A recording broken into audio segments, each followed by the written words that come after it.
They are the Insiders, Pierre LeBrun and Chris Johnston here at the Stanley Cup Final at the Memorial Cup, Darren Dreger in St. John. Dregs, we start with you and we'll go way over to the West Coast. What's the latest on a couple of high-profile trade targets for the Vancouver Canucks? Well, it seems like it's open season for the Vancouver Canucks. It's not a fire sale, so don't misunderstand that. But we're talking about JT Miller and we're talking about Brock Boeser. Now, in JT Miller, he's got 1 year remaining on his contract, and then he's an unrestricted free agent. And in Brock Boeser, he is a restricted free agent this offseason. There is strong market interest in both those players, and you can appreciate why. Brock Boeser, 25 years old. He's a goal scorer. JT Miller, coming off a career year, he's a gritty forward, and there isn't a Stanley Cup playoff team to this point, including the Avalanche and the Tampa Bay Lightning, who couldn't see JT Miller as being a good add to what they already have. The Vancouver Canucks are interested in listening. Patrick Allvin, I'm sure, is very, very busy. But the Canucks aren't just in the market for draft picks. They need good young players, NHL players, in return. It's going to be an interesting offseason in Vancouver. Also with a career year, Pierre, was Johnny Gaudreau in Calgary. What's the latest there? It sounds like they're playing a bit of a waiting game. That's exactly what it is. Listen, the Flames didn't waste any time after the season. My sense is that they made a contract offer pretty quickly. There's been ongoing dialogue ever since. And listen, it's not going to be about money if Johnny Gaudreau decides to go to market. I mean, the Flames have made a big offer.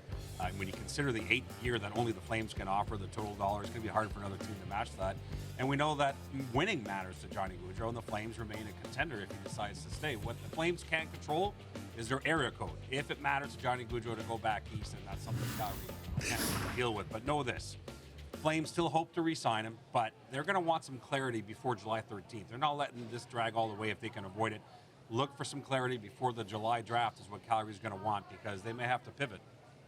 When we're not talking about a player of Gaudreau's quality with the Maple Leafs free agent decisions, but their two most significant players that could hit the market, Jack Campbell and Ilya Mikheyev, Pierre, what stands out to me is that they haven't actually really done any negotiating at all with those players. And certainly there's ongoing dialogue. There's been discussions with the camps of those guys, but no numbers exchanged, no real back and forth there. And this starts to feel like some guys we've seen walk out the door in the past. When you look at Zach Hyman, Frederik Andersen in recent years, keep in mind McCabe's looking to get somewhere between $4 to $5 million on the open market, and Jack Campbell could even go north of that depending where the goalie market goes on the 13th.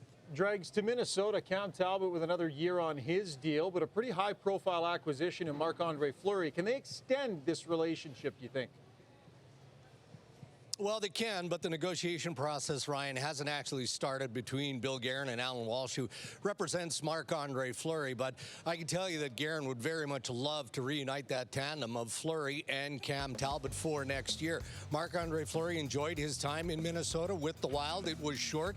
The Minnesota Wild can see the value in bringing the 37-year-old experienced netminder back, but Marc-Andre Fleury isn't prepared to think about that just yet.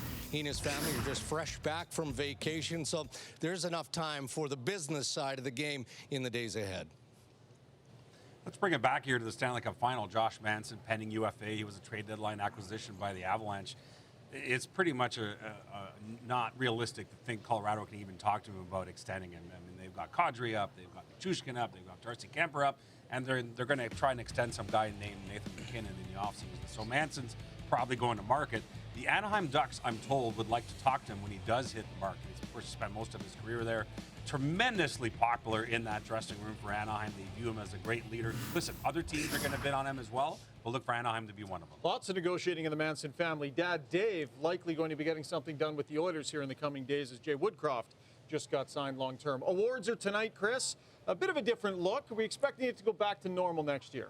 Absolutely. Shoehorning it into the Stanley Cup Final, not an ideal scenario, completely driven by the schedule here. And so when we look at the 2023, the NHL really wants to take it again, have a standalone event in a city, but I'm told it's not necessarily going to be Vegas as it was pre-pandemic. There's other teams that have stepped forward and expressed an interest to have it. Also some pending clarity on the 2023 draft. There had been rumors, Pierre, I know you've reported on this in the past, that Seattle would be the host for that city. Not going to happen, won't be the NHL's newest team. Bid process should be done at some point by mid-July. Pierre, the latest out of Carolina on Necas?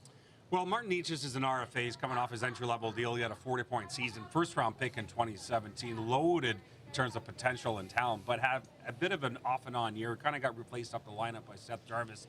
Teams are calling the Hurricanes on this young man, and I don't know that Carolina really wants to move him, But I think if the offer gets to a point where you get a young D back, Hurricanes might listen. Insider trading from both the Stanley and Memorial Cups.